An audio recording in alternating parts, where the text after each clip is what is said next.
Վիրահայերը, Թբիլիսիի հայ համայնքի բազմաթիվ անդամներ, հոգևոր հայրերի եւ մտավորականների գլխավորությամբ նույնպես հանրահավաք են կազմակերպել ի զորակցություն հայ առաքելական եկեղեցու։ Վրաստանի հայ համայնքը հայտարարություն է տարածել, որում ասվում է, որ երբ հոգևորականները բարձրաձայնում են ճշմարտությունը, նրանց պատասխանում են նվաստացմամբ եւ ձերբակալությամբ, երբ ամենայն հայոց կաթողիկոսը միջազգային հարթակներում պաշտպանում է Արցախի մշակութային ժառանգությունը, նրան սկսում են մեղադրել ռևանշիզմի մեջ։ Սա պատահականություն չէ, սա մտածված քաղաքականություն է հայ ժողովրդի հավաքական դիմադրությունը թուլացնելու եւ ազգային պետության բովանդակությունը արժեզրկելու համար։ Մենք հայտարարում ենք, ասվում է հայտարարության մեջ, հայ առաքելական եկեղեցին եղել է, կա եւ կմնա մեր ինքնության ողնաշարը։ Մենք կանգնած ենք մեր եկեղեցու, հոգևոր հայրերի եւ ազգային արժեքների կողքին։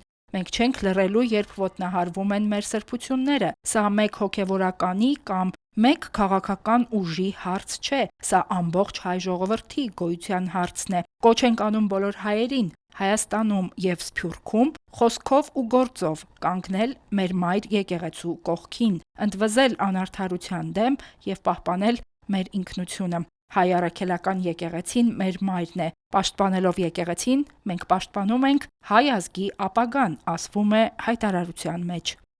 Հերմինե Հակոբյան, Եկեղեցական կյանք։